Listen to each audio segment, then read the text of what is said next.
And a good Thursday evening, everybody. Chris McDonald with you on this 12th day of October 2023. We were supposed to have Marcia Montenegro on tonight. She is rescheduled for us, and we're going to have her next week with the current events. I've got a very, very honored guest, special guest with us tonight, very special guest. Gidon Ariel from, he's got a website, root-source.com. I'll let him explain that to you in a minute, but he is from Hebron. Hebron.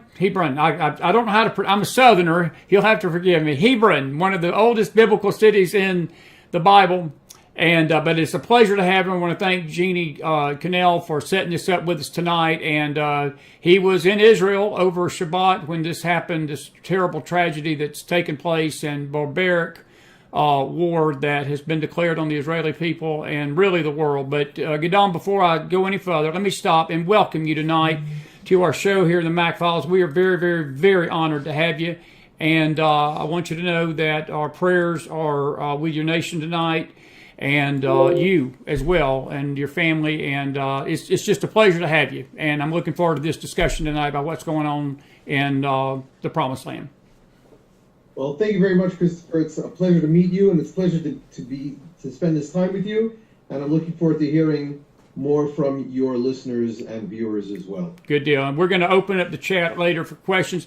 Let me ask you this to start off. You told me before the show you were there Saturday morning in the wee hours when this thing took place. You wasn't in Gaza, but you were definitely in Israel. And I want you to tell us how you got the news and sort of how you felt. Now, I also read on your bio you're part of the Likud. You're a delegate to Prime Minister Netanyahu's government. Is that correct? To his Likud party. Likud party. That's right.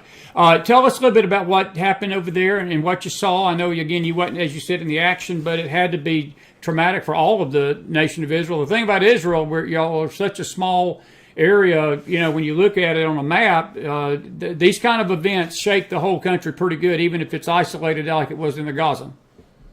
I like to say that Israel is a family pretending to be a country.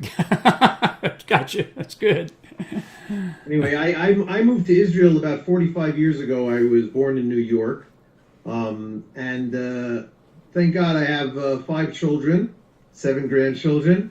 And this weekend, last weekend, we spent with our oldest son. We have one older daughter, and he has 2 children himself. So we were very happy to go to his community, which is about an hour north of Jerusalem. We are about a half an hour south of Jerusalem, and so it was about an hour and a half drive. He lives in a community called the Mount of Blessing, not far. In Hebrew, it's called Har Bracha. I have a feeling that a lot of your viewers or listeners are we both being viewed and listened to? Yes, we're viewed and listened to right now. We're live video and audio tonight. We sure are. We're live. So I bet some of the people accessing this content know a little bit of Hebrew. So Har Bracha, it's called, not far from Nablus, from Shechem, just overlooking it, as a matter of fact. Anyway, we were praying the morning prayer in the synagogue there. It, of course, was a major holiday, a major Jewish holiday, and very happily the Jewish holidays are the national holidays in Israel as well. At the end of the prayers, which was about an hour and a half after, it's about an hour and a half long, the director of the community, like the mayor of the community, a small community, about 300 families, came into the synagogue that we were praying in, and he said, listen, everybody, I have something to say. The government has declared a state of national emergency. There's been a terror attack just outside of Gaza. At the time, he said perhaps even 100 people have been killed, and some people have been taken hostage and kidnapped towards Gaza. And everybody who is in the army and anybody who might be in a reserve unit should go and turn their phones on. On Shabbat, we do not carry phones.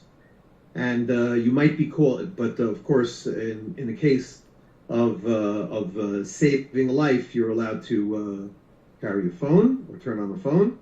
And my son, who is still in the reserves, he went and he turned on his phone, ultimately, he was not called up that day until Sunday morning. He was called up.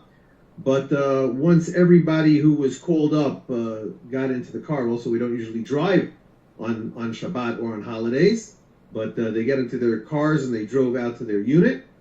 And a few of the local, I believe you could call them Minutemen, some of the local guards also put on special gear.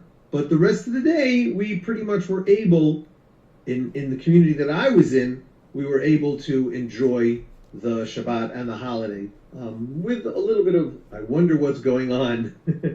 I mentioned that I live about a half hour south of Jerusalem, and of course, further south, the closer you are to Gaza. So the besides those horrific shooting attacks that I'll talk about a little bit later on in the program, the terrorists also shot missiles all throughout Israel.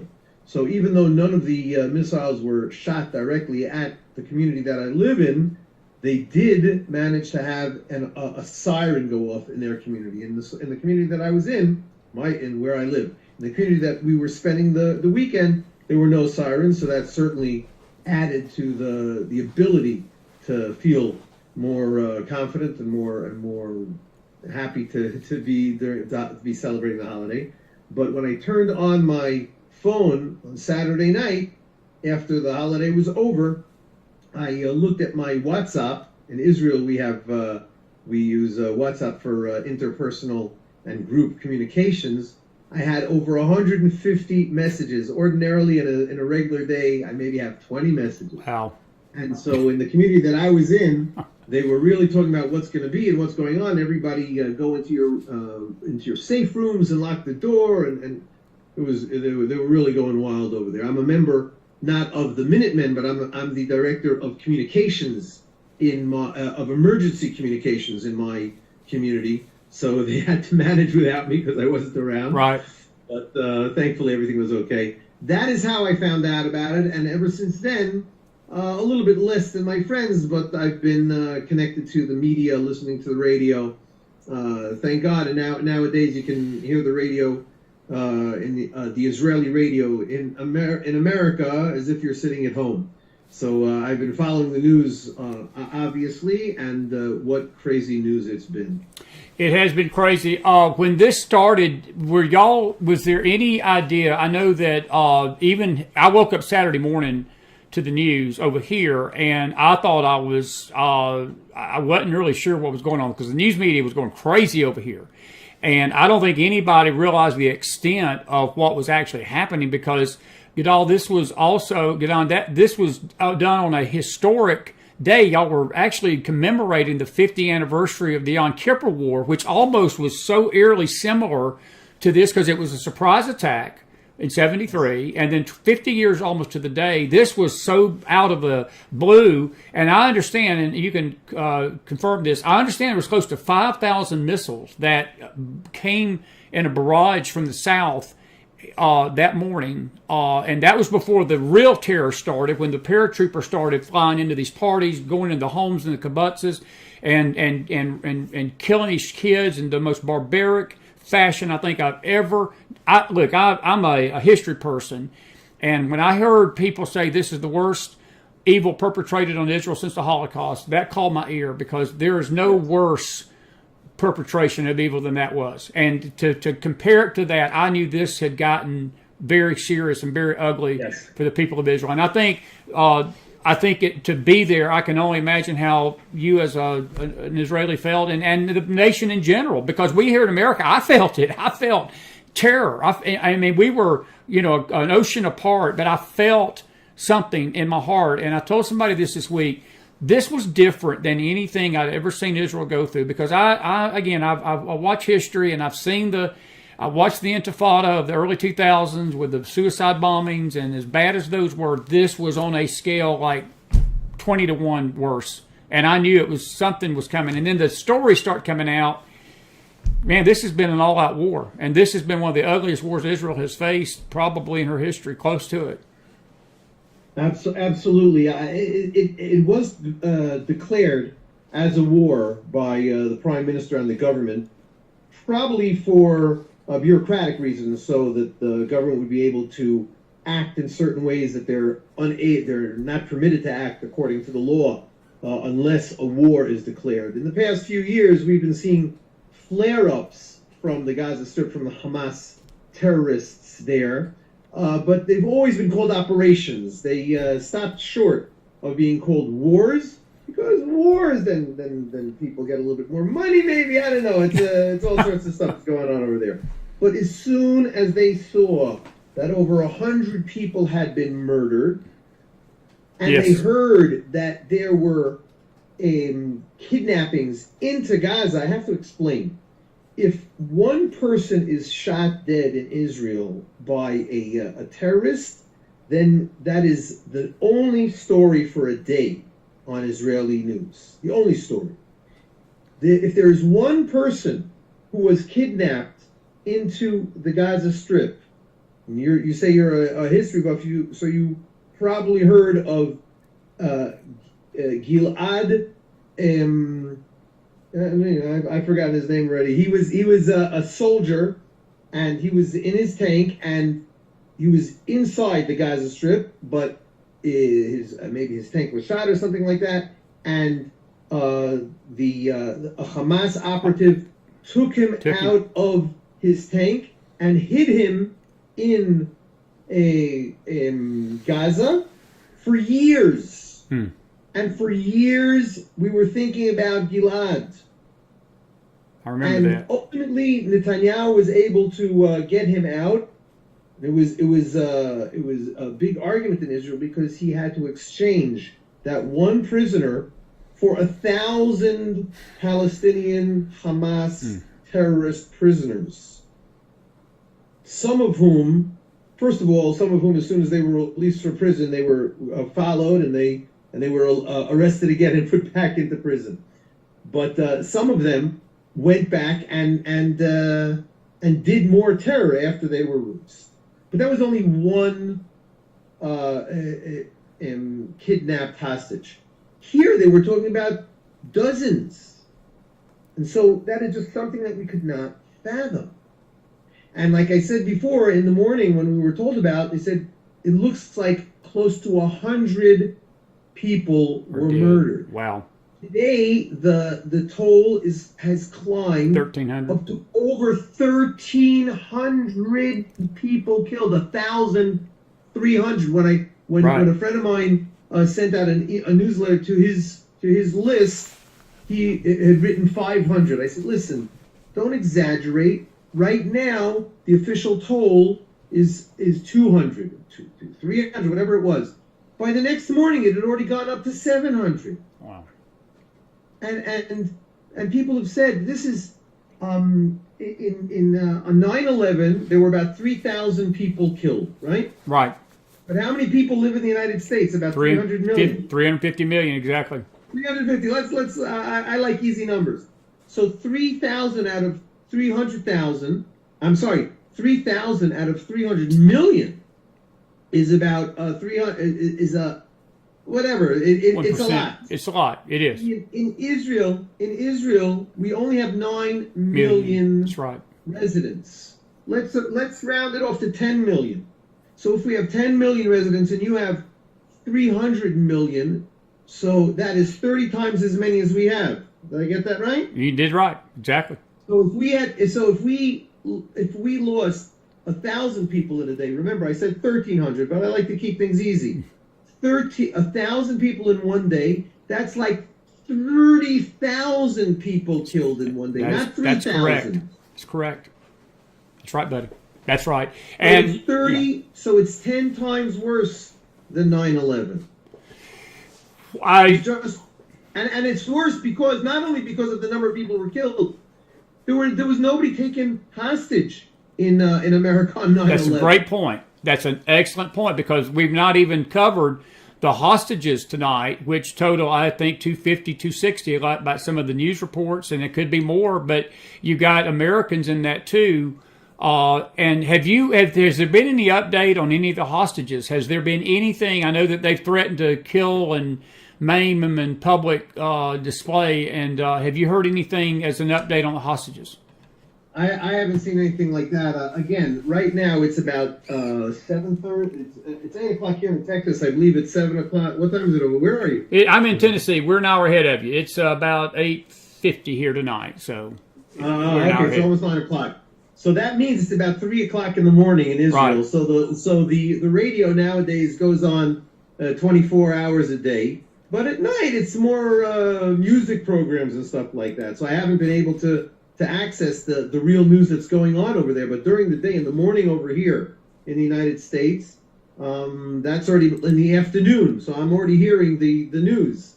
But I haven't heard anything about what you just said. And the fact that the numbers have already gone close to 250 is just insane. Yeah. It's absolutely insane. Which I really want to let you interject a question, but I have to already go towards what's going to be the future. And we don't know what the future is going to be. But everybody is demanding not just let's win this round, but it's time to absolutely eradicate, to flatten, to totally destroy the Hamas's ability to do anything like this ever again. Absolutely. Got a question for you as it ties to Hamas. The people behind Hamas is Iran. What is the stomach in Israel right now? What's the barometer, the temperature? Because look, I listened to your Prime Minister's speech yesterday, and it may have been today, it may have been this morning, when he basically said that if there is found a Hamas terrorist, they're dead. They're as good as dead. And it reminds me of Wyatt Earp in that movie. One of my favorite movies is Tombstone. And when he basically told them cowboys, he said, if I see a man wearing a red sash, I'm going to kill the man that's wearing it. And I took Benjamin Netanyahu's words this morning that was sort of his Wyatt Earp moment, that if he sees a Hamas terrorist, they're as good as dead. And Gidon, that's how you have to fight terrorism. You can't placate this stuff because they will do it again. And if look, he's got everybody behind him. I know I'm behind him, and I say clean it out, man. But my bigger question is, once the Hamas situation's dealt with, how do you think Israel's going to handle Iran? Because that becomes a more international question, and they're behind this. They're behind this, correct? That is the conventional wisdom. I think that we can't just say they're behind it and the Hamas is a marionette. I don't think so. I think that they obviously have been getting support, certainly financial support from Iran, but the terrific terror that the Hamas are capable of doing. That's not something that you can transfer like a bank account. Exactly, I understand that. Did you expect the barbarism of this that you saw with the beheading of the babies, the women, the elderly? I don't think I'd ever seen something like this. Look, my heart broke in the early 2000s with these suicide bombings, and the children, the innocent women, the civilians that got killed with Hamas and Hezbollah and all this bunch, and it bothered. I mean, it was heartbreaking. But this felt more deeper than I have ever grieved for a nation, because of the stories that are coming out of the civilian costs. And that this could have been my kids. This could be my grandyoungins. This could have been any of our children and babies and our wives and our husbands and families ripped apart, kids killed in front of mamas and daddies, mom and daddies killed in front of kids. That's barbarism. That's pure evil. That's no way to describe that other than evil. And then we witness this nation over here, people marching in the streets of New York, Chicago, Dearborn, Michigan, and other cities with Palestinian flags, supporting not Israel's right to defend herself and not the right to deal with that, but the killers and the murderers and the butchers and the barbarians. I've never been able to put my head around this in 6 days. That part I can't put my head around. There's no words for what is going on in the world today. No, there's not. And listen, obviously this barbaric attack that we're talking about, and again, it's hard to even finish a sentence just to think about it. That's just what we saw this week. But for years, I as an Israeli and I as a Jew Right. have been attacked on Twitter primarily, but all over social media just for existing. There's nothing that I can do right. And all these people are saying it's all whataboutism, and you guys destroyed the Palestinians, and all sorts of meaningless banter because there's no truth that stands behind any of those claims. That's exactly right. But, you know, if something like this happens, people will say, oh boy, at least I'm going to say, lay low. But no, people are proud of it. All these videos that you saw, they were taken by the Hamas terrorists themselves exactly with right. pride. Exactly right, my friend. Exactly right. That's exactly right. And again, you know, the world sits by, and instead of condemning outright that violence, and I'm not saying all of the nations have not done that, but there have been a few that have refused to come out and condemn Hamas. And, you know, I got to ask you a question. It's not a really political question. Blinken was over there this morning with Prime Minister Netanyahu, our Secretary of State. How does the Israelis view the American support? Are they buying into this? And I'm just gonna speak for myself. This is Chris, Right. so please understand that this is just an opinion, because I'm not happy with our government here, and I didn't vote for this government. I don't trust this government past this camera. And as I was watching Blinken this morning pledge our support to Israel, Yes. I couldn't help but have this cynical part of me. You can thank the late Margie Turnage McDonald for that.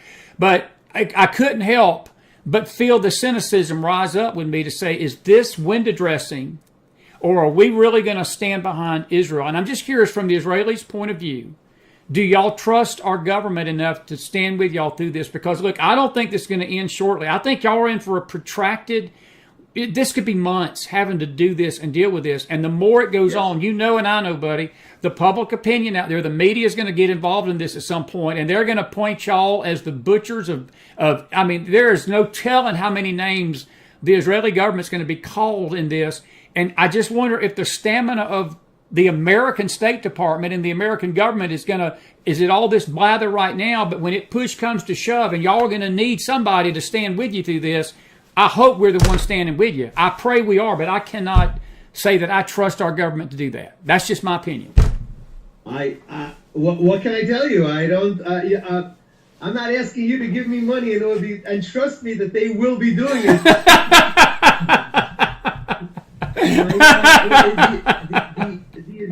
The Israelis have always said it doesn't matter what anybody else says, it matters what we do. And we will survive, and we will thrive, and we will come out victorious, whether we are supported by somebody else or not. I'll agree with And that. the United States, I'm an American citizen, I'm a dual citizen. The United States must support Israel for two reasons. Number one, because it's the right thing to do. But number two, even if your moral compass has gotten a little bit haywire and you don't really care too much about what the right thing to do is, it's the prudent thing to do for you as America, because America, as is well known, at least we hear about it, and I'll bet you've heard this statement also, America is the big Satan. That's right. And Israel is the little Satan. To Islam. They are. And if America doesn't support Israel That's right, my friend. in its fights in the Middle East, then tomorrow it's going to come back and bite America and the you-know-what. Well, you actually started in on something that was my next question. How concerned are you as a dual citizen that this violence that was witnessed over the weekend in Israel comes to the shores of this country? Listen, what happened on Shabbat, the weekend in Israel, was so incredible that we just simply cannot understand how it's happened. I have been living in Israel for about 45 years, and before I was young, before I moved to Israel.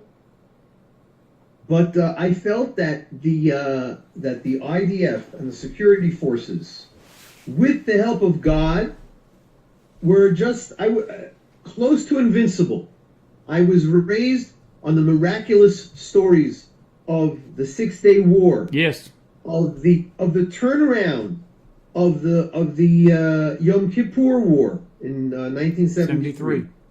In 1976, I was already able to remember Operation Entebbe, Operation Yonatan, where Israel came, surprised the terrorists in Entebbe, and managed to save over 100 hostages. That's right. Just amazing, amazing. And today, living in Israel, we see the kinds of attacks that terrorists try to do. Yet the IDF forces succeed in overcoming them. So we said, okay, things happen, but we quickly get back on our feet. And if there's one person killed, that's already a tremendous tragedy. Absolutely. So what was going on over here is just something that we cannot understand, cannot fathom. As far as what is going to happen in the United States after this, it seems to me that if these terrorist masterminds are able to create such a plan for Israel, now be it, we're talking about 50 feet, maybe 50 yards from the border with Gaza. This is where these kibbutzes were attacked. And America, the New World, you remember that's what they used to call it, they have the luxury of not sharing a border with their enemies. Right. So, and of course, America is much larger. You know, if an enemy comes by plane, let's say, God forbid, and he lands in an airport, so if you're near that airport, you're okay. But if you're in flyover country or something like that, then you got a little less to worry about. Or if you're in Alaska, what does that, or in Hawaii, what does that have to do with the mainland? Exactly right. So Americans, so just to finish the answer, Americans are living, I'm afraid, in a fool's paradise. Just as you mentioned before. That's a great point. As you mentioned before, with people in Dearborn, Michigan, and the 1 or 3% of the population of the United States, which are Muslims. I do believe that there are a lot of American Muslims who are saying, listen, that's where I came from. I don't really like them too much. I don't have to tell you that the biggest victim of Muslim terror are Muslims themselves. Exactly right, my friend. You're exactly right. So I'm sure that I personally am friendly with Palestinian Muslims who they say, I can't stand this Palestinian Authority because they're criminals themselves. So there are Muslims who are victims themselves. So I don't know if it's 50%, 90%. It doesn't really matter what the percentages are. There's enough going on that they can speak to each other in Arabic, and we don't know what's going on. So we believe that the government has the CIA and the FBI, and there are a few people there who know Arabic and are listening in, but can't tell. You can't tell what's really going to happen. Yeah. So but just because you don't know, even if you did know, what can you really do? What am I going to tell you? There might be a terror attack in the United States. So go outside and buy a 6-pack of water. Yeah. How can you prepare for something like that? That's interesting. Got a couple of quick fire questions for you, and we may open up the chat here to questions in a minute. Is there any truth?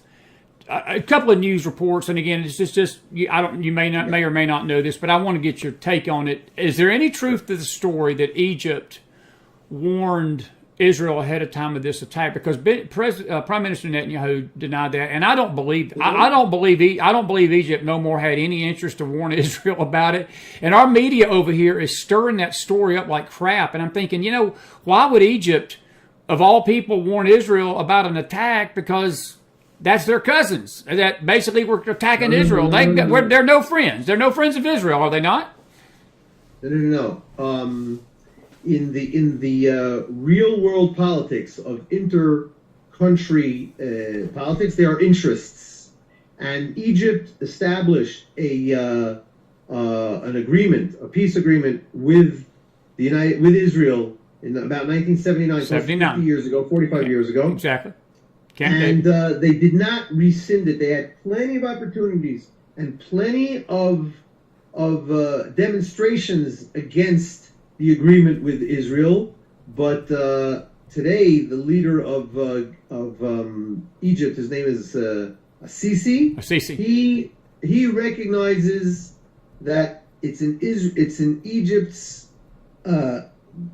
proper interest to behave, and to behave is to work correctly with Israel and with the United States. It's very true. So if they would have known, if anybody would have known anything about this, then they would have. Then there are those connections, and they would have do it. So I don't think it's possible to implicate Egypt in what happened. Okay. That being said, I don't think that Egypt likes the Hamas that much. I got you. So again, we said before how there's internecine fighting between Arabs, between Muslims. So sometimes they're their brothers, sometimes they're their enemies. How much do you think this was about the Saudi peace deal? Look, you can't get in the mind of a terrorist. Terrorist is a terrorist. They're going to kill people. They don't care what they're doing. But there's been talk and discussion that some of the reason that Iran, maybe through these proxies, planned this 2 years ago was a Saudi peace deal. And I don't buy that. I don't think it had anything to do with anything but just these guys wanting to destroy Israel and push them into the sea. And I think any of this political talk by these talking heads is just that. It's a bunch of talk and crap, and it clouds, Gidon, the hurt and the wound, the deep wound that Israel took this weekend. Again, I love Israel. Look, I'm an American citizen, but yes, as a man of faith, I love Israel with all my heart, and I believe that she's God's. Look, I know the nation's not perfect, but none of our nations are. But God has His hand on that nation, a special hand, and I cry over her. I cry as a Christian, a believer in Jesus. I cry over her and pray for her every night. And this wound that she took this weekend was deep. This was a deep wound that the nation took. And all these talking heads trying to figure out why it's useless, because you got, again, 1,300 family. You got 1,300 people, the families of which are mourning their loss tonight. And again, a lot of those 1,300 were children and innocent women and babies. And grandparents. Holocaust survivors themselves. Exactly. Is it a fair statement that this was the worst atrocity since the Holocaust on Israel? I have heard nobody doubting the statement that there haven't been so many Jews killed in one day since the Holocaust. Right. Again, the Holocaust was for years, and when I say you can't compare it to the Holocaust, because in the Holocaust there weren't 1,000 people killed a day; there were tens of thousands of people killed every day. Right. And which is part of the reason that the state of Israel is so important, because the Jews have no one that they can rely upon except for themselves. Now, it pains me to say that when I'm looking at you, because I know that our best friends are Christians of faith who believe in God and believe in God's chosen people, the Jewish people. When we were talking before and you're saying about how Israel was attacked and Israel took a wound, Christopher, these are Jews. Yes. The Hamas is not out only to destroy the state of Israel. Hamas is out to finish Hitler's job. That's right. They're Nazis who want to kill Jews. And anybody who supports Hamas is just as bad as an anti-Semite as they are. Thank you. I've been saying that all week, that the people that are holding these flags are just as culpable in any act that was done against the Jewish people this weekend, to me, they are worse. Get on, to be honest with you. These people that support this stuff are worse. At least, and I'm with you. And our it's a sad thing to see what's happening. How's Prime Minister Netanyahu? Do you think I feel like he's got the resolve. I've got to share this with you. I had somebody talk to me today, and I don't know who the person was, but he has weathered so many political storms over the last decade, 2 decades, and I'm just amazed how every time when Israel is in its greatest peril and need, he's usually at the helm of that nation, and he has seen Israel through quite a bit, and this is going to be his biggest challenge. And I look again. I'm not naive to believe that every leader in this world is perfect. I know he's got his flaws. I've got mine. Everybody's got theirs. But I think for the right time, do you think there's any better person that could be at the helm than Benjamin Netanyahu? I don't. I like we mentioned before, I'm a member of his party, so I have my own opinions. But I think that Netanyahu is by far a Gulliver amongst many Lilliputians. I see a lot of people looking on the side and say, "Come on, Netanyahu, Bibi, give it up. Let somebody else take the helm." But if you think that you and because you keep on getting reelected, that you are far more talented, far more popular as the prime minister than anybody else, just because some people with interests like the media are saying, "Come on, Bibi, give it up, give it up, give it up." Just because they're screaming at me, "Give it up." I'm not going to do that. I owe the country, I owe the state of Israel to lead them. They are looking for a strong leader. You need a strong leader in this neighborhood. You do. Netanyahu is doing an excellent job. I will say, though, that for various reasons, there's a lot of political opposition to him, as you know. I'm sure. We have a majority government now, but there was a lot of pressure on him to bring in some of the opposition parties, as opposed to the United States, where we have the Democrats and the Republicans. In Israel, we have about a dozen parties in our parliament, and so there was when the war started, there was pressure not only from the opposition but also from the coalition to create a wall-to-wall national unity emergency government. And earlier today, now it's like I said, about 8 o'clock in Texas, I was hearing, I think, oh gosh, where was it? It's been a long day.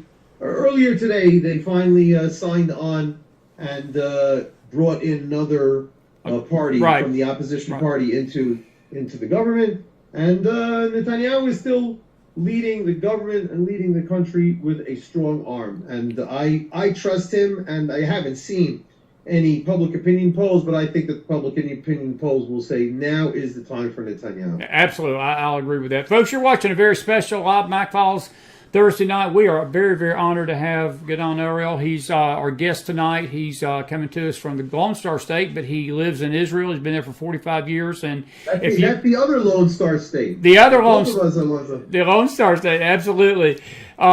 If you got a question for him tonight regarding what we've been talking about, our chat's open now in both Facebook and YouTube. Please, questions only, and I'll ask him while we're talking. I got a couple of questions myself for you. What about Syria and Lebanon? Because I understand both. They had rockets from the north as well, I think, a couple of days ago come in, and the IDF today struck the Syrian airport in Aleppo and Damascus because they felt like, from what I was hearing and reading, is that Iran was using that airport to funnel whatever they were funneling to Hamas. They were using Syria to do it. And one thing I respect about Israel and the Jewish nation, I wish we had this same resolve. When they are threatened, they don't sit around and let the grass grow under the feet. They just deal with it. And I think we'd be a safer country over here if we would just deal with these threats, and we don't until we get hit. And I was applauding what they did, but I'm just curious how you feel about that, because the threat is nationwide tonight. It's not just the Gaza Strip. And I have one other question before let me do a question B to that. You're south of Jerusalem. How was there at any time that Jerusalem itself was under threat from this? Was there any damage in the city itself of Jerusalem?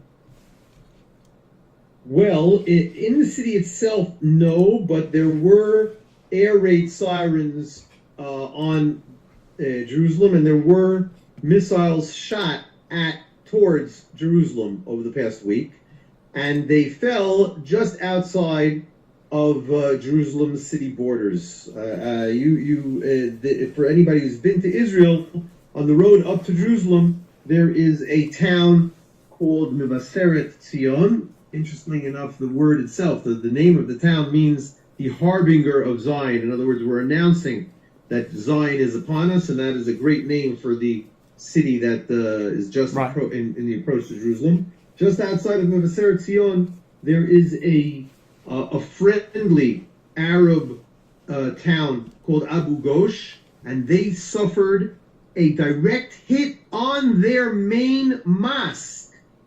Can you imagine it? Yes. These Muslims from the Gaza Strip are shooting, and they're hitting a mosque. Hello? What's going on over here? I doubt that. I got some good questions for you. Eve Sparks, good to see you, Eve. How are the food and water supplies? I saw tonight, and I think she's referring to Israel in the southern part.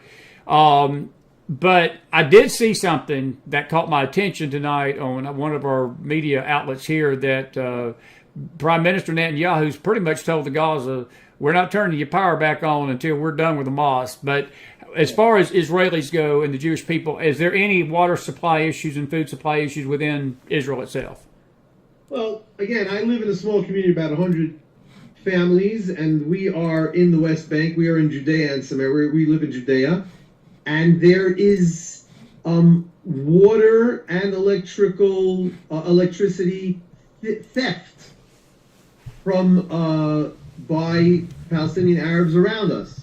And again, I've been here for the past few days, but what I've been seeing in my community WhatsApp group is that there has been a theft of water from the main water line that comes to our community. They somehow broke it open and are stealing the water from us. We have a water tower, but we've been asked to only use water for drinking because the water has been stolen. And I think that I heard that the government or the army sent a tanker to fill that up. But we're just a single community, and that's out of the ordinary. Right. If I hadn't lived in that community, I would have been able to say nothing to worry about. And that's really true. For the most part, Israel, the infrastructure of Israel is profoundly robust. Awesome. And we're doing just fine. Good deal. I got a good question from Cora Aguilar tonight. She says, will all citizens be allowed to own guns to protect their families? I read something to where, correct me if I'm wrong, that the government had encouraged the citizenry to get their own weapons. Is that correct? Yes. But the answer to the question that person asked, can everybody get a gun? Absolutely not. You can only get a gun if you pass a certain test. Okay. And I think that test is quite strong. In other words, not anybody can just walk into a Walmart and buy any kind of gun that they want. In Israel, you first of all probably have to be an IDF veteran. Now, I don't know what the percentage of United States citizens served in the military. I do know that in Israel, we're talking about 70%. So even though not everybody can own a gun, but if you've served in the army, then that's a check mark. You have to people who live in the territories in Judea and Samaria like I do, most people can get a gun also. Gotcha. So, but I know that what is it? The second amendment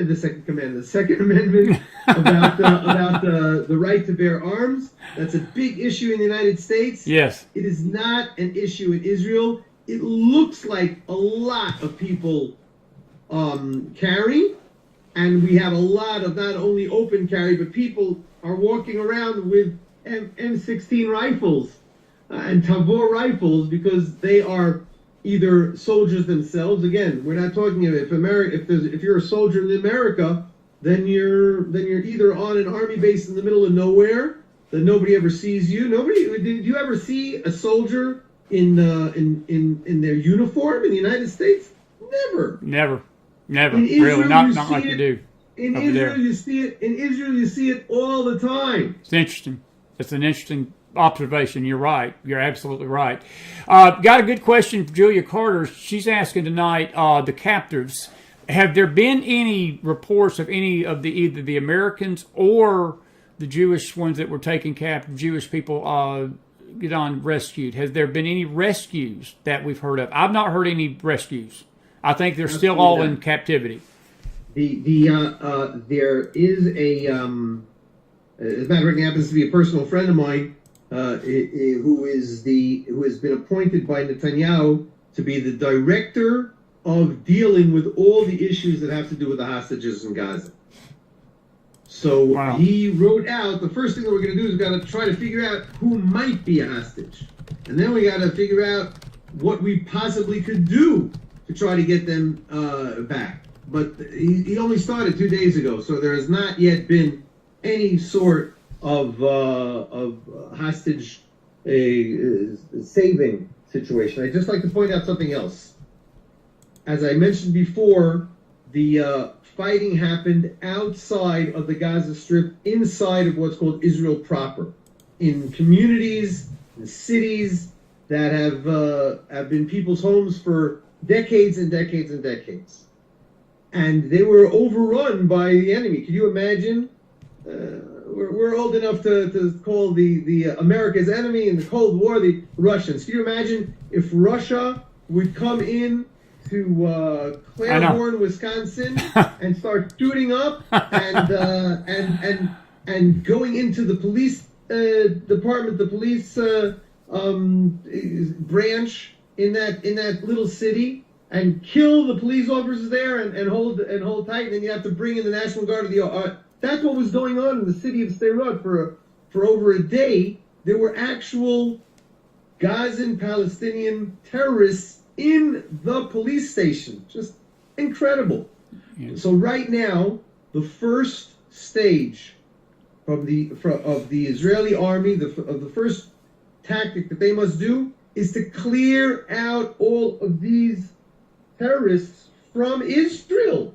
We cannot allow any terrorists on our own sovereign land. And only after that are we going to be able to go into Gaza and both to save the hostages and to punish the terrorists. I got a tough question. If we'll be able to do more than that, it'll be even better. I got a tough question for you, and this is mine. Go ahead. Scale of 1 to 10. How sure are you that those hostages are coming out alive? And I don't want to be negative about it, but I'm concerned.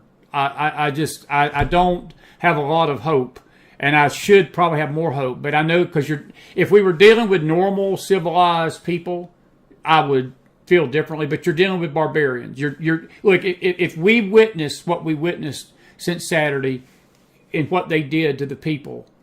You know, and I heard, and I'm sure you've read the story. Maybe you haven't. I read a story that just broke my heart today, and the media was reporting it, and I read it myself. And the man that was asked about his son, and he said, "Well, I'm almost glad my son's dead than have been taken. I would rather my son be dead than be taken captive." And it broke. I mean, everyone that read that story, I mean, it has to. Any parent, any grandparent, that just rips your heart out because that's not a choice I don't ever want to have to make, Gidon.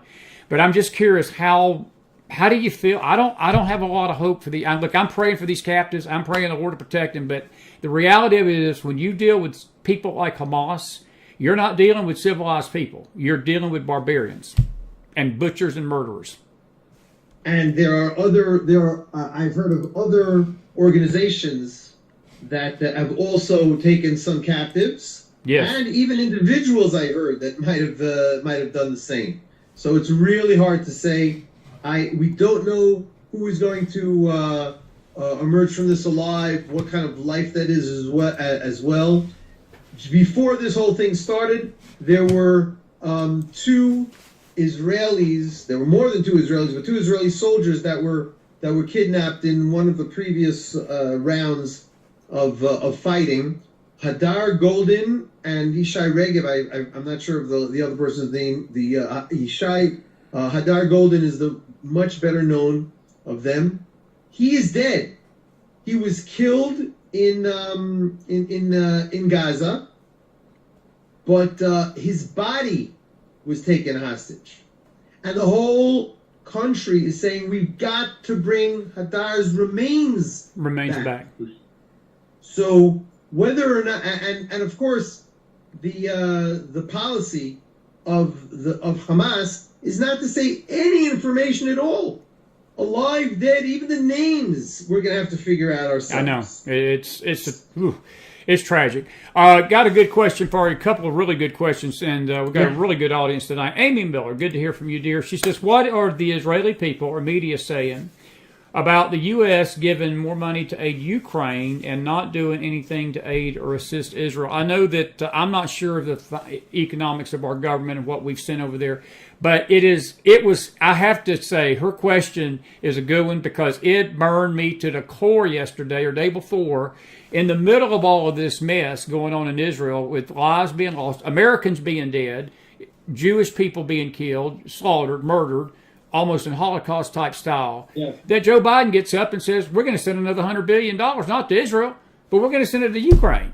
And I'm just curious, how does the Israeli press view this? And I know, and I get the political talk. Like I understand the toxicity of politics because a lot of double speak. It's just like blinking this morning.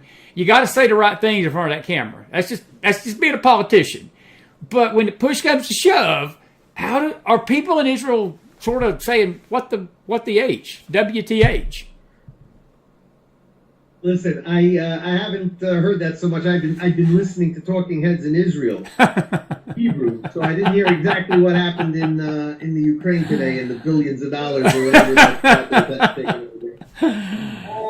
I don't know how many billions. I think we're talking about trillions. We're getting close to trillions. Maybe part of that is a deficit.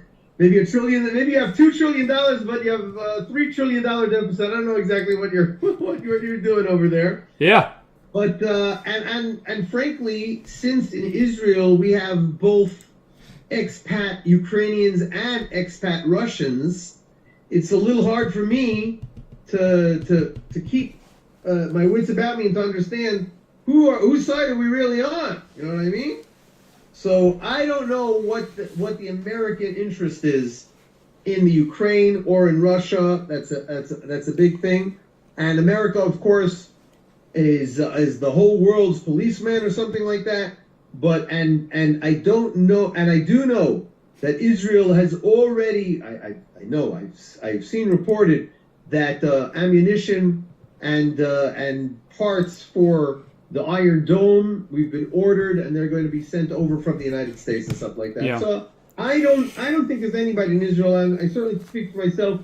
Nobody is feeling that America is not doing enough for Israel at this juncture. And that's a fair assessment. And like I have to tell you, if Blinken follows through with what he said to Prime Minister Netanyahu this morning, then look, I've got to put my partisan political hat down. This is about Israel's safety and security, and it's really about America's security. If they follow through, Gidon, on what they're promising, I'm going to be the first to come on this program and say the Joe Biden administration did something that was right, because I think that it's not fair that if we get our politics in the way of our brain sometimes, and if they will follow through with what they're saying, I'm okay with that. Now, I'm not happy with what we've done with Ukraine. I'm just my opinion. I think it's a fraudulent war, but I'll leave that for another discussion another time.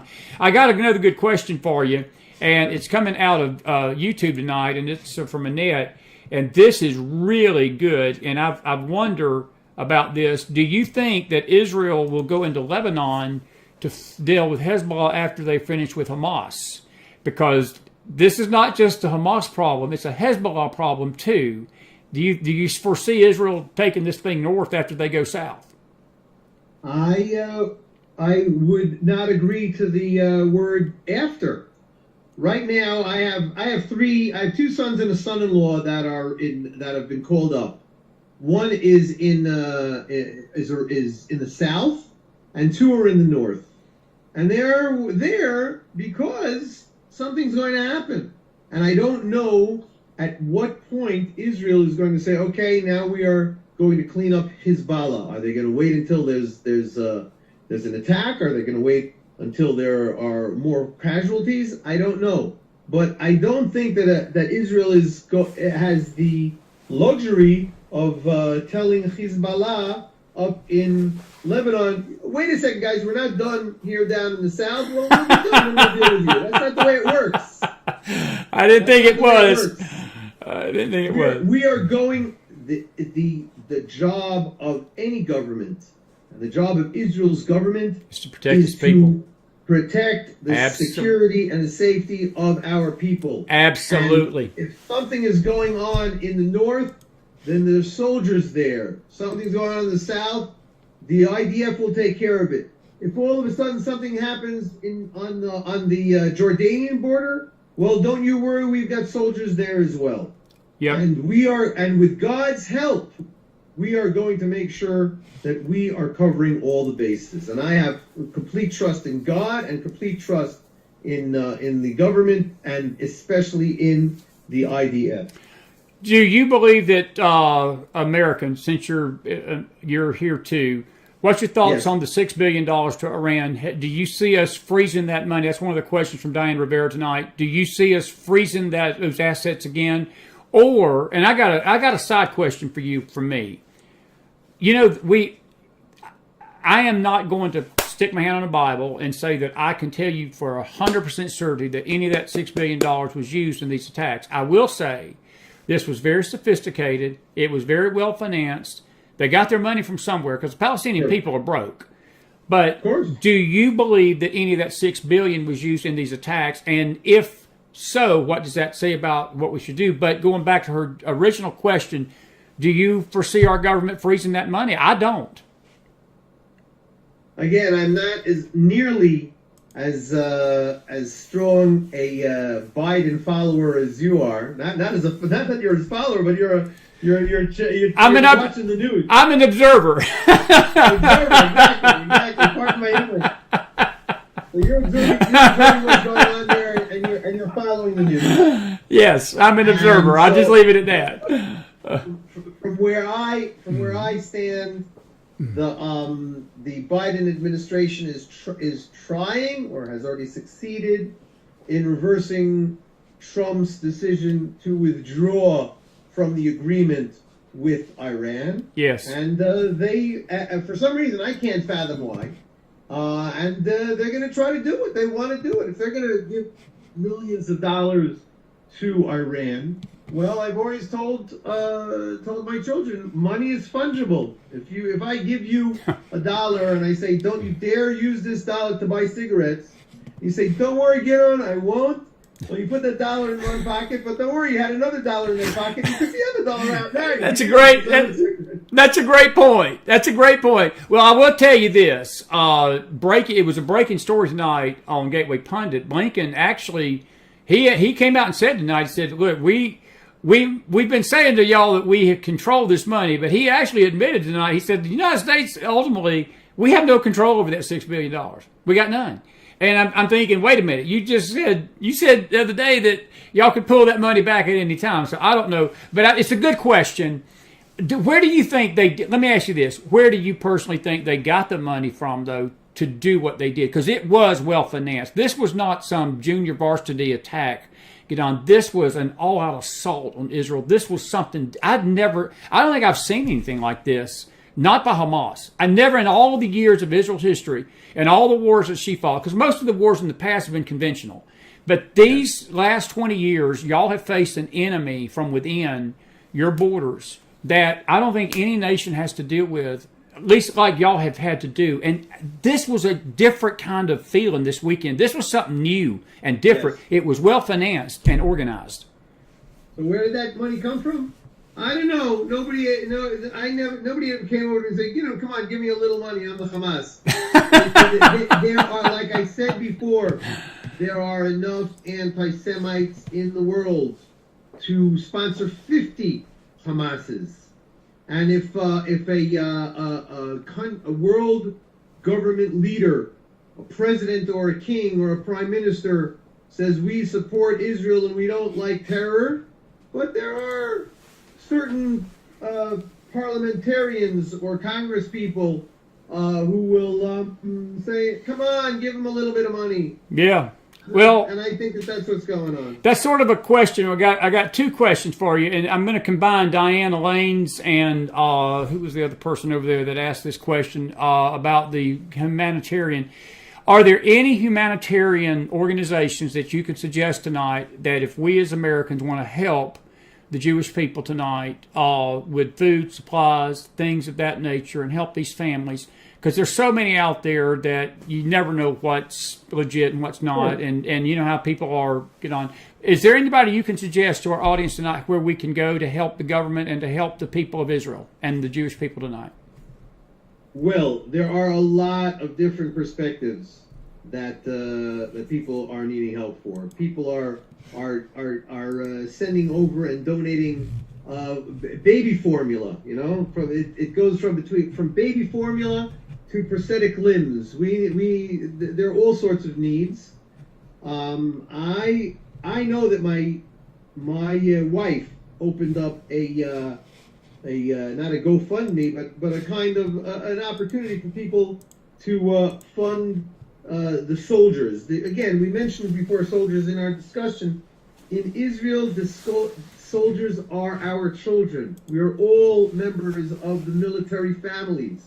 Right. So if we hear that that soldiers came to some place and there's no food there yet because the caterer didn't arrive yet, then we immediately send we cook and we drive it over and give it to our children. So there is so much that there can be. I would encourage you, your listeners, to reach out to me. It might take another day because after this I'm going to sleep.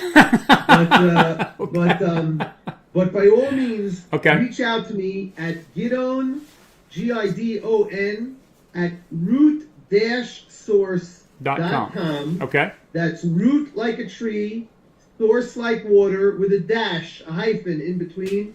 Gidon at root-source.com.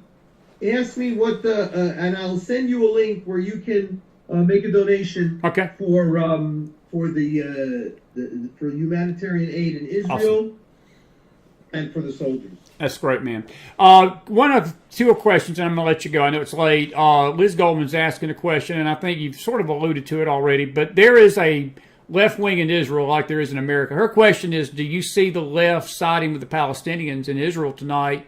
Because the left is, it's funny. It's been really weird over here. I never thought I'd dream and see the day that the Biden administration would literally slap down Rashid Tlaib, Ilhan Omar, and the squad, these pro-Palestinians in Congress, but they slapped them down this week. I was shocked. I was like, oh my God, what's happening? Jesus must be, Armageddon is on the way if this is happening. But what about the left in Israel? Is there a left wing pulling on Prime Minister Netanyahu's strings to be lenient on these terrorists? No, absolutely not, because every family in Israel has been attacked and has been affected by these attacks. So there are people who in general will say, listen, Palestinians are people too. We have to worry about them as well. But we have to worry about ourselves first. Yes, we do.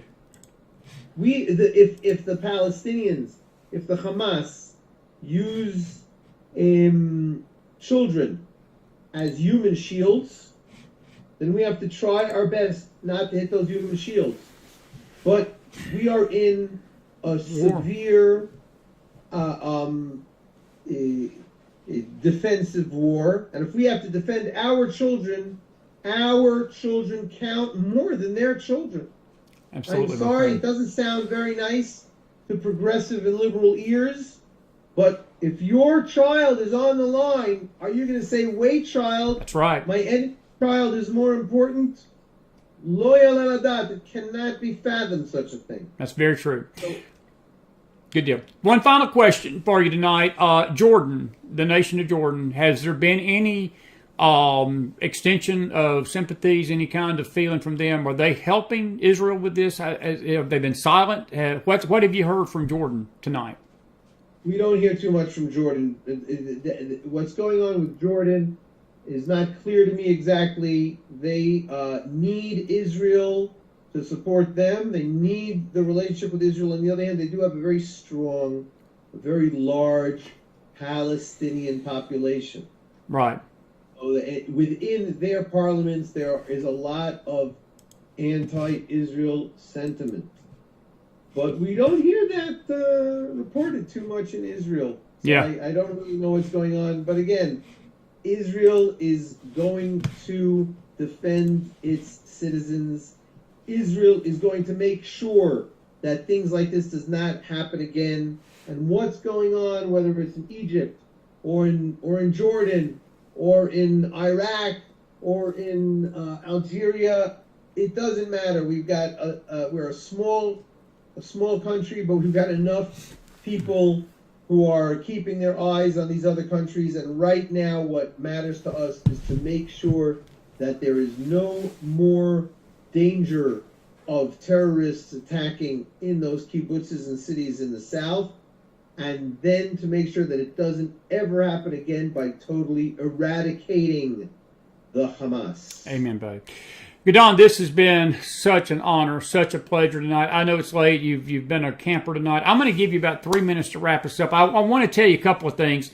We've got a feeling about the Mac Files. We tell all our guests, our brand new guests, and you're brand new tonight, you were a guest for about 5 minutes.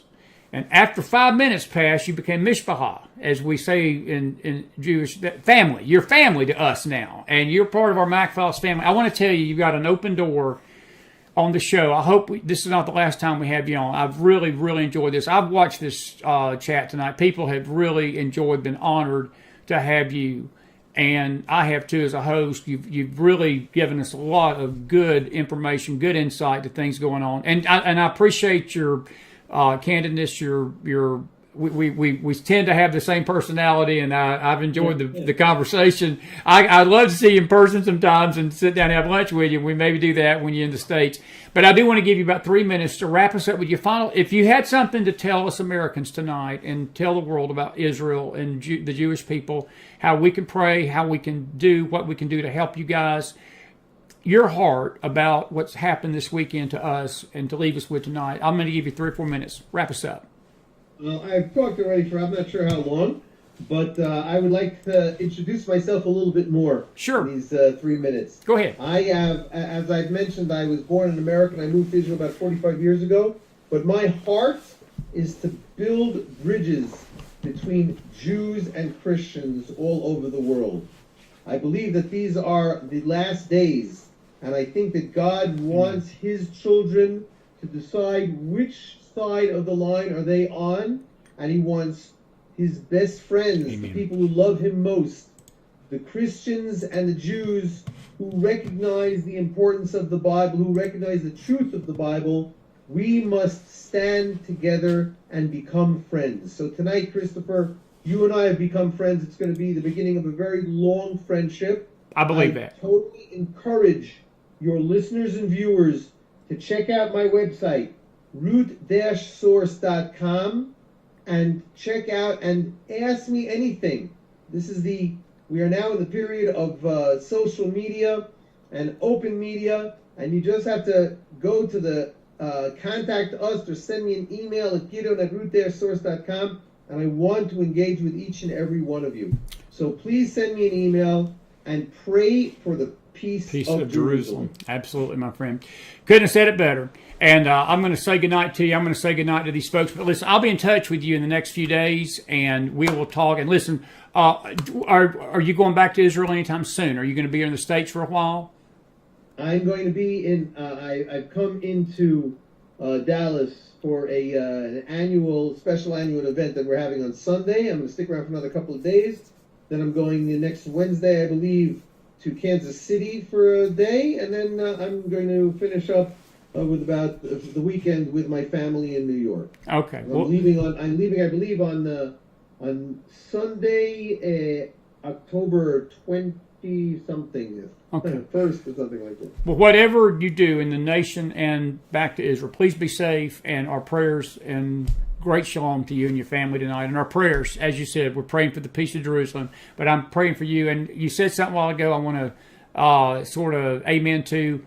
I told you in the WhatsApp text, I read your bio today, and I said, I like this guy already. I've never met him, but after meeting you tonight, I like you 10 times more, and I'm looking forward to a great friendship, and I know this won't be the last time you'll be on my show, and I want to thank Janine Cannell again for connecting us, and I know she's out there listening tonight. We're going to get Janine on soon. God bless you, friend, and please be safe, and prayers for the Jewish people tonight, and our prayers are with you here in America. Amen. Thank you very much. May you all be blessed. May you be blessed too. Have a good night.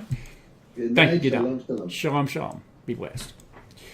Gidon, Ariel, folks, what a beautiful man of the faith right there. And I say faith, he's, oh, wow. Wow. Thursday Night Mac File Special. How'd you like that one, huh? Sometimes the Lord works these things out, and Marcia Montenegro, we wanted to have her on tonight. We were going to have her on, and she contacted me this afternoon, and she was having some plumbing problems, and she said, I hate to do this to you. She said, I don't know if I'm going to be able to come on tonight, and I laughed, and I said, it's okay. We're going to have her on next Thursday night. She's going to deal with astrology next Thursday night, and then we're going to deal with something else in November. But I felt in my heart, the second she texted me, I had felt all day that the Lord wanted to do something tonight on Israel, and I was going to do another special update, and I'm going to keep you for a little while here. It's an hour and 14 minutes. I got a few videos I want to run by you. But Janine Cannell, we had talked last week, and I'd sent her a message. I hadn't heard from Gina in a while, and she used to be with Jexit, which is Jews that leave the Democratic Party. And she's been on our show, former FBI gal, and just met her down at the border when we were down there a few years ago. And just patriot, precious lady, and fired up for the country, but she's fired up for Israel too. And she connected me, and Gidon, I just happened to text him today. I said, is there any possible way you can come on tonight? And he said, absolutely. And I tell you what, this was the Lord's doing tonight. I don't know about y'all. I felt blessed, this whole thing. I mean, to get a perspective, folks, you got a unique perspective. He's part of Prime Minister Netanyahu's government, and he's part of the Likud party. He's a delegate. And so you was getting information tonight from people within the Israeli government, literally, and I'm very honored that he elected to come on this show. We've reached out to other people that have, I wouldn't say blown us off, they've just not responded with any kind of excitement to come on, and that's fine. I mean, we don't hold that against people. I've always felt like the Lord's got the people on here he wants on, and the people he don't want on, they don't come, and people come and people go. And the best say yes to McDonald when he asks him to come on the network, right? And but we've had some good shows this week, folks. I tell you, we had Brad Johnson, Eric Karen yesterday. We had Gidon tonight. My goodness, we've had some good stuff. James R. was on here Tuesday night with us late. And I tell you what, it's been a good week. Ricky Wilson was going to come tonight, but she had a prayer event, and just wasn't the right time for Ricky. We wanted her to come. We were going to get Ricky on to get her thoughts. She's got a lot of thoughts about what's going on. But she's coming next week sometime. And others are coming. Marsh should be back with us next week. But if you enjoyed Gidon, I want you to put some fire in that house for him tonight. What an absolute joy to have him, and I pray that he will be back with us.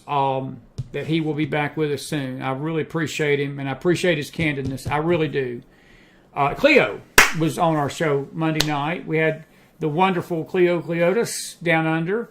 She's going to kill me. I didn't forget her.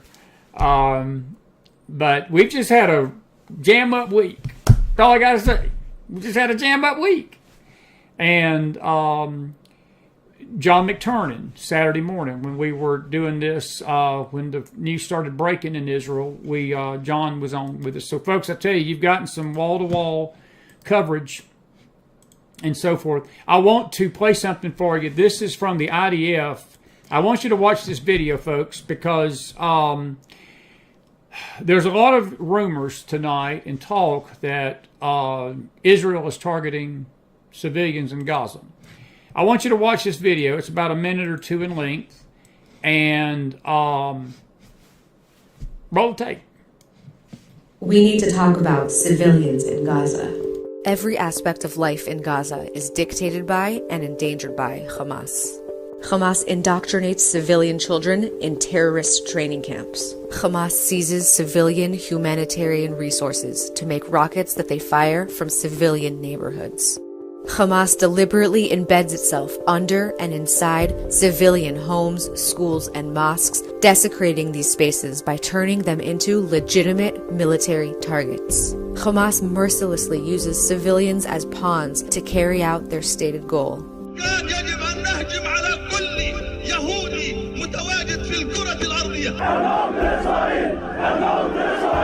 Hamas put the civilians they are responsible for in danger when Hamas started this war against Israel.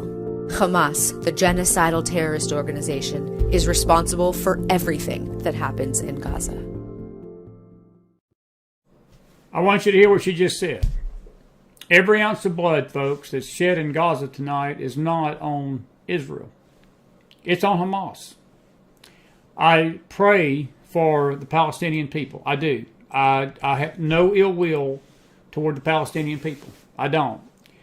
They chose this terrorist group in 2007 to be their governing body. And that video that you just seen was put out by the IDF forces of Israel. And it's spot on. They do exactly what you just saw. Now, the media is not going to tell you that. Every time a civilian is killed over the next few days and weeks in Israel, they're going to hold that picture up of a baby. I saw it this morning already.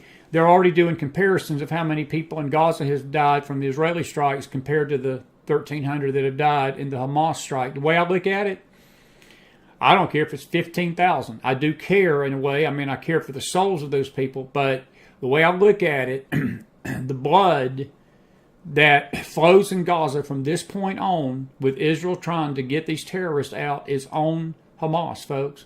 It's like they're killing their own people. They don't care about their own people. They're willing to sacrifice 15,000. They're willing to sacrifice 10,000. And you heard Gidon tonight. The Palestinian people can't stand their leadership, the Palestinian Authority. And that was one of the reasons why they put Hamas over them. The Palestinian Authority was so corrupt under Abbas and others, and Arafat, they couldn't stomach it no more, so they chose a terrorist group. Sound familiar? They chose a terrorist group to run them. So I caution you tonight to be careful of the media spin, and when they start telling you that Israel is targeting civilians, I want to play that again. I want to play that again because it's worth playing. I want you to, let's talk about the civilians in Gaza one more time. We need to talk about civilians one more time. in Gaza. I want you to listen carefully. Every aspect of life In Gaza is dictated by and endangered by Hamas. Hamas indoctrinates civilian children in terrorist training camps. Hamas seizes civilian humanitarian resources to make rockets that they fire from civilian neighborhoods.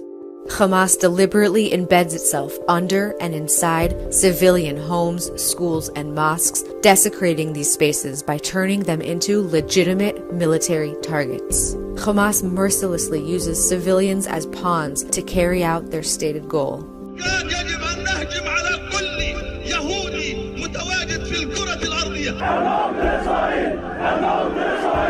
Hamas put the civilians they are responsible for in danger when Hamas started this war against Israel. Hamas, the genocidal terrorist organization, Bingo! is responsible for everything that happens in Gaza. They are. They are. And don't let the media tell you any differently, and don't let your anti-Semitic friends tell you any differently. Because there's a lot of that going on tonight. If you're with us on the Bible study this morning, I'm not going to deal with it tonight. I want to so bad, and I will save it for my fire later. But the Mossad didn't create Israel. And if you're foolish enough to believe that, then there's no help for you. There's no hope for you. Israel wasn't created by the Mossad. Israel didn't steal Palestinian land. Israel doesn't target civilians. This attack wasn't Israel going into the Gaza Strip and raping women and murdering children and beheading babies and burning people alive and bringing people to the point where a parent would literally say, I'd rather my child be dead than taken captive by these murderers and these butchers in Gaza. Folks, I cannot fathom that kind of thinking. I cannot fathom that kind of thinking. But that's where this war has brought Israel to. It's where it's brought people to in that southern part of the nation. Speaking of anti-Semitism, I want you to look at this. This is from today. This is in London, England. This is the Palestinians at their best and at their worst.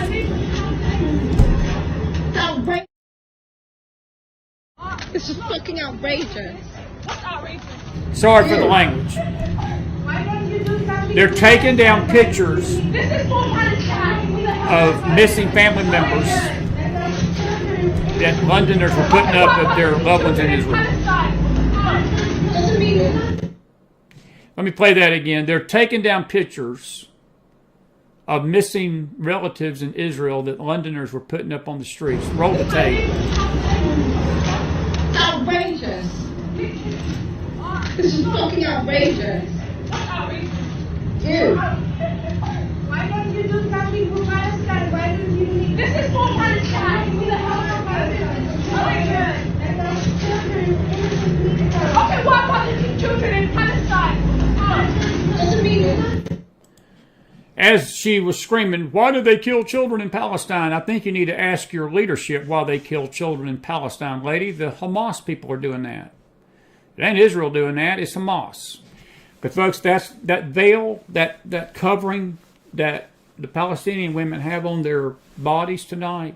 There's a veil on their heart in the same way. There's a veil on the hearts of the Palestinian. To me, it's almost like the same blindness that Israel has on its heart regarding Christ, the Palestinians have on their heart regarding Israel. They have on their heart. And that is the state, again, of the things in London. Here's another video that I want to tell you about. This is Miss Rashid Tlaib. I want you to listen carefully what she has to say here.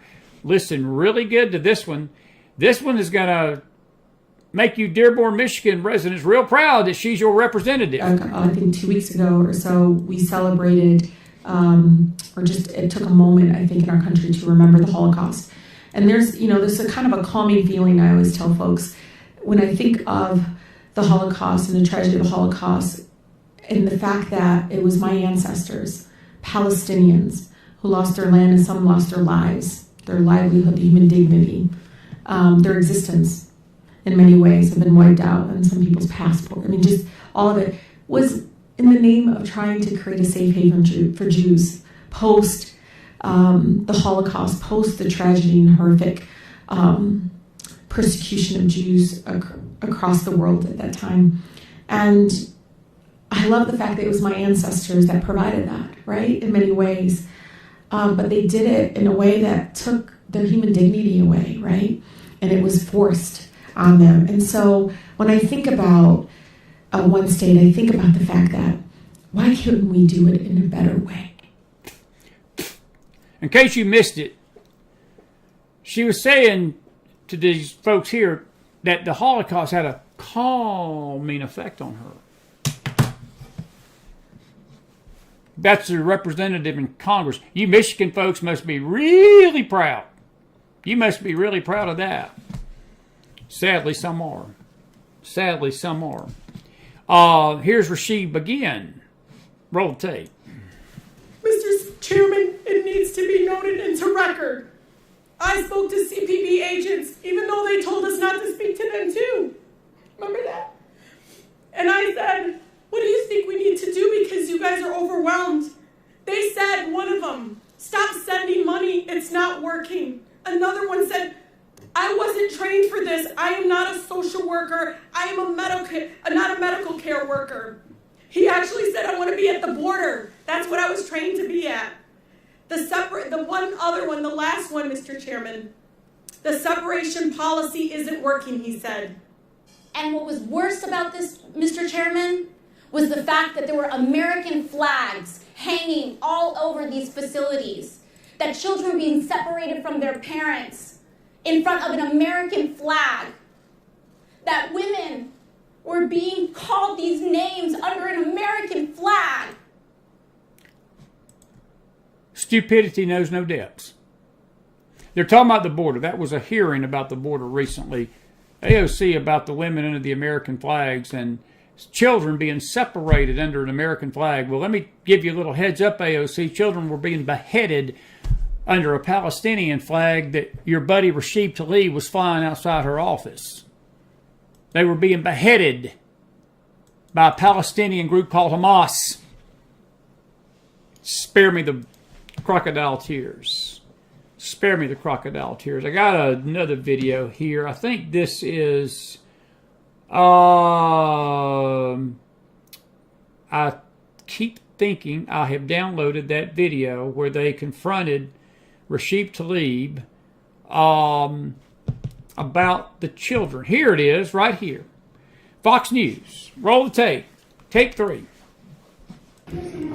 Terrorists have cut off babies' heads and burned children alive. Do you support Israel's rights to defend themselves against this brutality?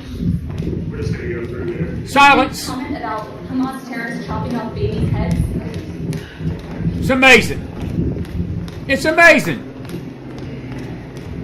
Congresswoman, do you have a comment on Hamas terrorists chopping off babies' heads? She's running from them. Do you have nothing to say about Hamas terrorists chopping off babies' heads? Do you condone what Hamas has done, chopping off babies' heads, burning children alive, raping women in the street?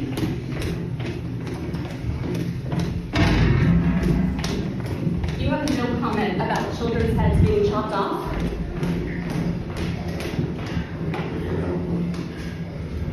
Congressman, why do you have the Palestinian flag outside your office if you do not condone what Hamas terrorists have done to Israel? She's so broken up. Flags not matter to you? She's so broken up. Let's play that again. That's this wonderful Michigan representative tonight flying a Palestinian flag in front of her office, folks. This is your government. This is Congress at its best. Keeping their mouth shut when babies are being beheaded and women are being raped and people are being burned alive. Roll the tape. You can't comment about Hamas terrorists chopping off babies' heads?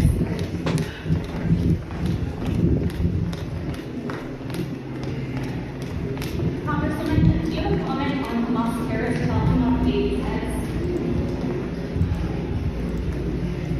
You have nothing to say about Hamas terrorists chopping off babies' heads? Do you condone what Hamas has done, chopping off babies' heads, burning children alive, raping women in the street? She almost said something right there. She turned. She wanted to say something.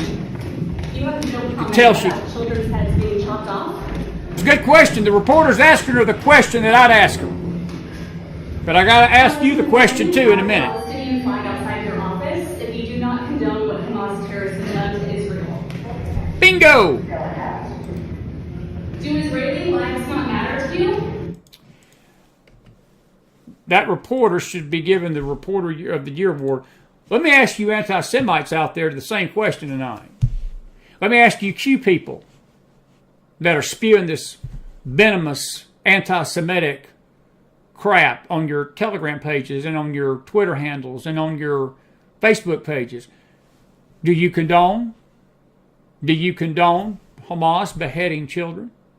Do you condone the raping of women in the streets? Do you condone children being burned alive? Do you condone parents being killed in front of their kids? Do you condone children being murdered in front of their children? By the way, Israel wasn't doing that.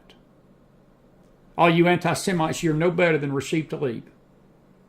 You that are pushing this stuff and pushing this Q narrative and pushing this Kazakian Mafia BS, and I could use a bad term, but it's a family show on a Thursday night, and I'm trying to be dignified. I want to say some things right now. I have got no more discuss. I don't think my level of disgust could be any higher from folks like you that say stuff like that.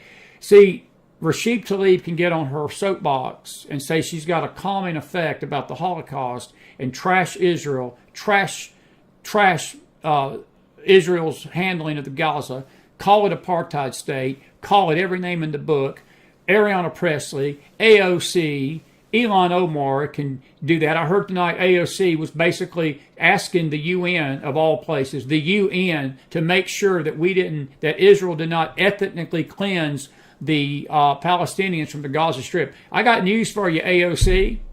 They're not ethnically cleansing anybody. I tell you what they're cleansing the Gaza Strip of is terrorists and your buddies that have been cutting the babies' heads off and have been burning children alive and have been murdering women in the street and elderly people in the street and families in the street and raping women and busting into houses and sending 5,000 missiles into Israel where 1,300 people are dead. Let me tell you something, AOC.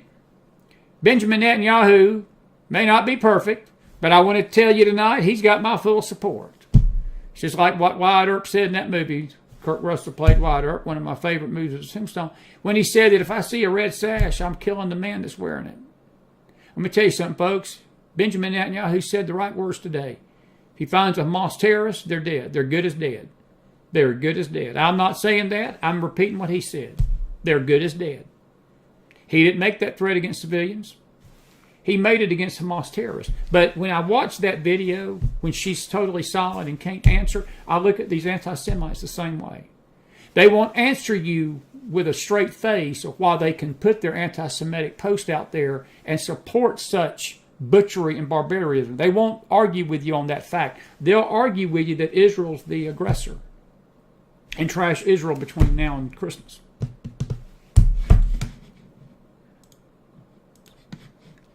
Sad state of affairs. Here's another tape. Roll the tape. It's not a war. It's not a battlefield. You see the babies, the mother, the father in the bedrooms, in the protection rooms, and how the terrorists kill them. It's not a war. It's not a battlefield. It's a massacre. It's a terror activity. So you can look it about on yourself. It's something that I never saw in my life. Something that we used to imagine as our grandfather and grandmother in the pogrom in Europe and other places. It's not something that happened in the... That's got 3 seconds to go. Let me finish playing that out. In the new history, in the new history. He said this term, pogrom in Europe, folks. Those were the ethnic rounding up of the Jewish people during the Holocaust. When Poland, Czechoslovakia, France, Germany, they were the start of it, but it happened all over Europe, in Eastern Europe. The shooting fields in Ukraine, tonight, where yes, we're sending trillions of dollars almost, when they would round up Jews and the pogroms were to exterminate. That was the purpose of it. It was nothing more than pure genocide. Pure genocide. I want to play that tape again because what he's saying is what they've seen in the aftermath of this attack Saturday. He's not seen anything like this ever in his life. Roll the tape one more time. It's not a battlefield. You see the babies, the mother, the father in the bedrooms, in the protection rooms, and how the terrorists kill them. It's not a war. It's not a battlefield. It's a massacre. It's a terror activity. So you can look it about on yourself. It's something that I never saw in my life. Something that we used to imagine as our grandfather and grandmother in the pogrom in Europe and other places. It's not something that happened in the new history, in the near history. Very sad, very sad. Here's another one. We're almost done tonight. I got a lot more, but this is the Black Lives Matter folks and their take on it, and then I got a few things to say about tomorrow. The other thing I'll say is Palestine is our generation in South Africa. And if we don't step up boldly and courageously to end the imperialist project that's called Israel, we're doomed. And I think that I had learned about Palestine for a long time. I had known about it, been wanting to travel, and I was really, really grateful when the Dream Defenders asked me to come on the delegation. But nothing would have prepared me for the level of militarization and the level of violence that we would witness those 10 days inside of Palestine. Nothing would have prepared me for the ways in which we witness people's terror. People live in terror on a daily basis. And I got to stop that. People live in terror on a daily basis.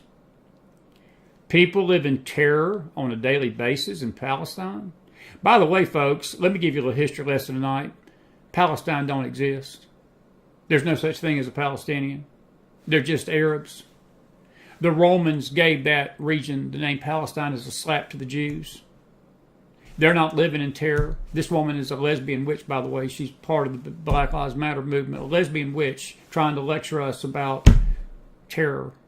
The Black Lives Matter, who burned down basically Minneapolis, Minnesota over George Floyd, burned down Ferguson, Missouri, basically burned down St. Louis, Missouri, burned down Atlanta almost, Portland, Oregon, Seattle, Washington. People were afraid to even go to their mailbox. Unbelievable. But yet, the Palestinians, as she calls them, are living in terror. No, I'm going to tell you tonight, I hope that the Hamas terrorists are living in terror tonight. I do. I hope the Iranian mullahs are living with a little bit of one eye open syndrome tonight. I do. So that part, me and her may be able to agree on just a little bit, because I hope there are people in that region that are living in some terror tonight that perpetrated this barbarous, demonic, damnable act of barbarian butchery and barbarism on Israel. They better be in terror tonight. They better be in terror. But Black Lives Matter, folks, is behind the movement to bring this violence again to America. Nothing would have prepared me for how much clarity I would have on why we have to be a part of Palestinian solidarity. Palestinian solidarity. You couldn't take a cheeseburger out of a drive-thru. How are you going to stand with the Palestinians? You don't even know what the Palestinians stand for. You don't even know what they are, lady. I'm being pretty calm tonight. I don't know why I'm being calm. I should be fired up. Let's see. What else have I got? By the way, this is a Hamas leader. We got one or two more videos. This is a Hamas leader telling the reporter in this video that Iran's behind all this. Watch this. Why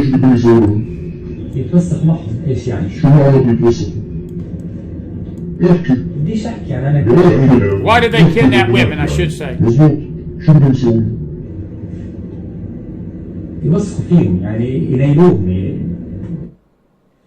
Why do they kidnap the women?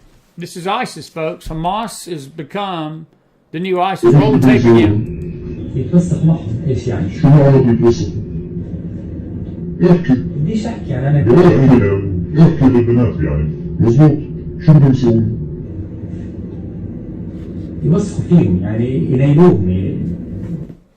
That's why they're raping, and that's why they're kidnapping, folks. That's why they're kidnapping. They're not kidnapping him just for shills. Here's Laura Loomer tonight. I thought this was worth a listen. So I woke up this morning and I heard that there was this really strange, bizarre anti-Semitic rally taking place in New York City today. So I decided to go check it out.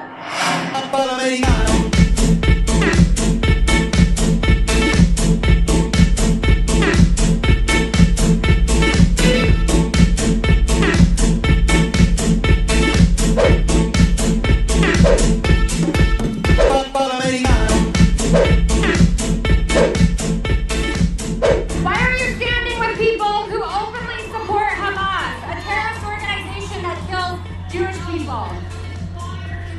You're so quick to talk on Twitter, but you can't even answer a question. I represent Jewish people. The Women's March does not represent Jewish people. The Women's March does not represent Jewish people. The Women's March is the real Nazi march. So what the Women's March hates Jews. Because I'm going to stand strong. Hates Jews. The Women's March hates Jews. The Women's March hates Jews. This is not a negative hates Jews. You're not claiming facts. Hates Jews. The Women's March hates Jews. What we're doing today. Say what you want to about Laura Loomer. She's got some guts. She's got some guts. That's all I got to say. She's got some guts. She's got some guts. A couple of other quick things tonight. By the way, this is on TikTok. For TikTok dances that you can do to help Hamas fight Israel. That was just a few days ago, October the 8th. So TikTok's joined in the anti-Israel hate campaign, teaching people how to dance. I don't know exactly what they're wanting there. By the way, folks, this is how Black Lives Matter feels about you white folks out there. Whites are subhuman genetic defects. That's from Yusra Kigali.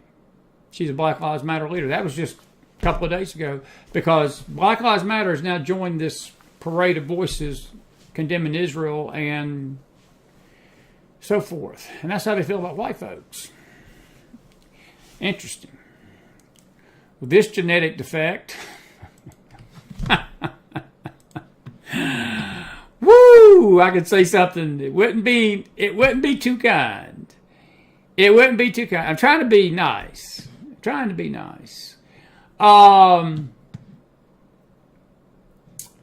Let's see what else we got here tonight. One other quick thing. I've got more, but we're out of time tonight. I have to say this. Somebody put this, and I've got to say this. It's political, but I ain't never heard 81 million people so quiet in my life. Some of you will catch that in a minute. I have never heard 81 million people so quiet like they are tonight with the state of this country. You saw me? Now, I'm going to address the elephant in the room. I saw some folks posting this stuff, and I don't want you to post this crap about tomorrow. I'm going to read this right here, and I'm going to tell you what I feel about it. Some of you ain't going to like it, but it won't be the first time that you've heard something on the Mac Files you don't like, and it won't be the last. We are being told to stay out of the major cities. Even this is Laura Loomer, same Laura Loomer there. I don't agree with this fear-mongering, folks. Now, I don't know what tomorrow holds, but I heard a former government official say something this morning, and I totally agree with him. I didn't even like the guy. I know who he is. I know when he was in the government, never liked him. But I had to agree with what he was saying this morning, and this is what I'm about to say to you. If you walk in fear of these terrorists, they win. Folks, the very term terrorist means to terrorize. That's what they do. And when the former head of Hamas gives a global call for Muslims worldwide, and especially those living in America, to commit acts of jihad against non-Muslims this Friday, that's tomorrow, the 13th, Hamas is calling on people in the Muslim world to sacrifice themselves. Now, can I look in this camera tonight and tell you that I'm 100,000% sure that nothing's going to happen tomorrow? No, I cannot. But I can also not look into this camera tonight and tell you 100,000% and tell you that something will. So, you got a choice. Walk in fear or walk in faith. We've always told you on this program, folks, and we've been telling you this before this call to jihad, you need to be vigilant and sober. Part of the reason people are not vigilant and sober because they're not walking with a sound mind. They've got their minds so far up this Q mess that they can't even breathe. They can't even see straight. And they're scared of the boogeyman. They're scared of the shadow.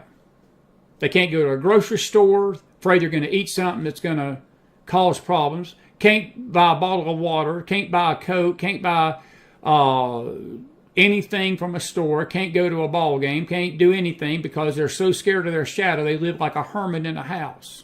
I ain't going to do that. I ain't going to do that.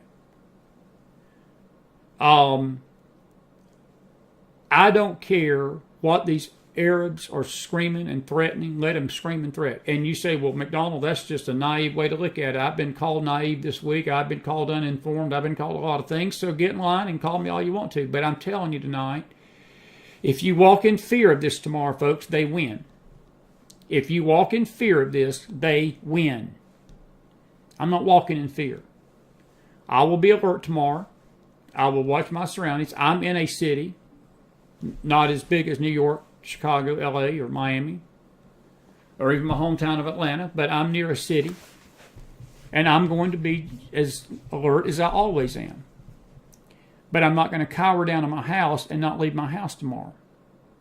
Because if I do that, they win.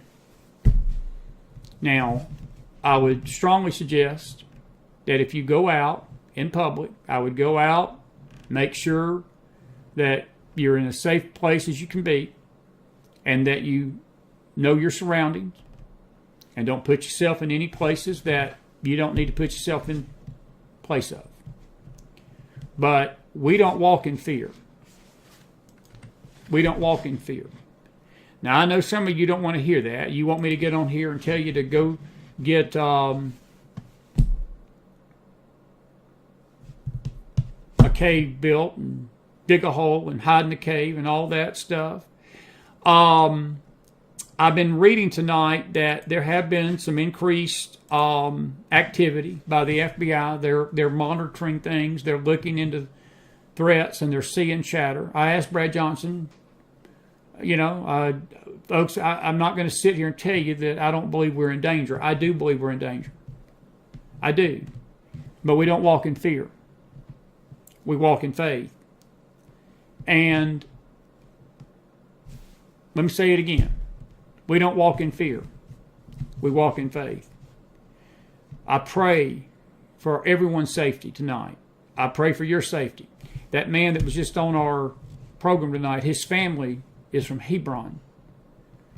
If you think that we have it bad over here in America, think about an Israeli family that's living in Israel tonight that's probably not getting 2 hours sleep without getting an alarm going off, a siren going off, because missiles are flying into Jerusalem. Even into tonight, the northern part of Israel, the southern part of Israel, they're still bombing Israel, and Israel's bombing the blank out of them, and they're bombing Israel, trying to bomb Israel too. Think about that kind of fear. We've not had to experience that yet here in America. Do I think it's a possibility that we will? Oh yeah, I do. Do I think there's a possibility that there are things that could happen tomorrow? I'm not going to sit here and tell you they're not, folks. I don't have any crystal ball to see that there's not going to be anything go on. I just pray that the Lord protects His people and protects our cities and protects our people. I'm going to go to bed tonight. I'm not going to lose any sleep over it. I'm going to get up in the morning and I'm going to go do exactly what I'm supposed to do tomorrow, and I'm not going to think twice about it. I'm going to be alert and vigilant and sober. Something that's at a premium these days. And of a sound mind. And I'm not going to chase every rabbit hole down off of YouTube and every Telegram room and start basing my life on what I read on somebody's YouTube channel, Telegram offer. So, that's how I feel about that. Now, you can walk in fear if you want to. And if you do, God bless your heart. God bless your heart. I've got more, but I think I'm going to wrap it up tonight. I will say this.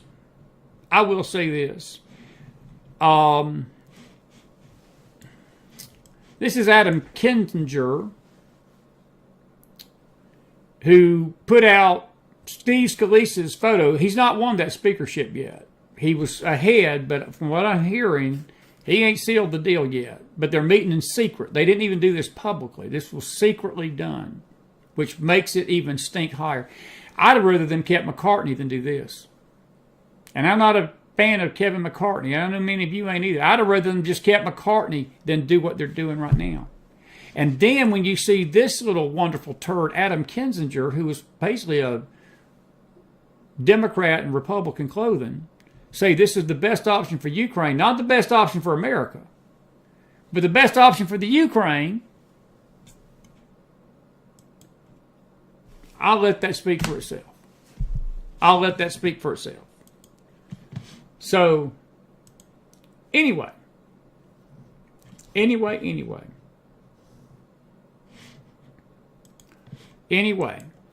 let me say it again, folks. You can walk in fear tomorrow if you want to. You can be scared of your shadow tomorrow if you want to. And be scared of the boogeyman. You go right ahead. Chris ain't going to do that. Chris ain't going to do that. Chris ain't going to do that. And I suggest you don't do it either. Because, just because. What is this? That was from Dearborn, Michigan last night. I think we've played all the videos. Alrighty. I've got a lot more to say, but I'll just let this speak for itself. This is who you got running your country right now. A bunch of clowns, folks. A bunch of clowns. That scares me more than Hamas. That scares me more than Hamas. It's our brainless leaders in D.C. And the ones running this country put a lot more fear in me than that stupid threat by the Hamas leader. Now, if something happens, don't come back and say, well, Chris told us not to worry about a thing. I didn't say that. What I told you is we don't walk in fear. We don't walk in fear. And I didn't say nothing was going to not happen tomorrow. I just said that we don't know what's going to happen tomorrow, and the best thing to do is carry on with your lives. And don't let the terrorists win. Are we sobby with that? I think we're sobby. Did you enjoy Gidon Ariel tonight? I hope you did. I'm going to be on Jamie Price Willis's program tomorrow by phone around 12:30. That'll be is it 1?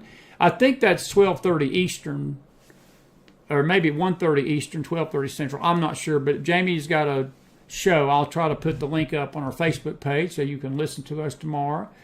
I don't know if she's going to regret having me on her show or not. She's doing this brand new, and wait till she gets a load of me.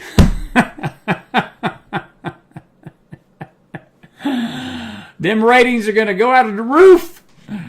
And probably the hate mail too, but that's all right because I'm going to let it all hang out. I'm going to let it all hang out.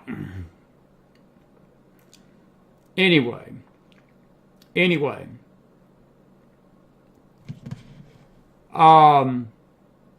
Joe, I wouldn't say that he's out. I mean, I don't care what the Gateway Pundit is saying. I'll report that when I know for sure, Joe.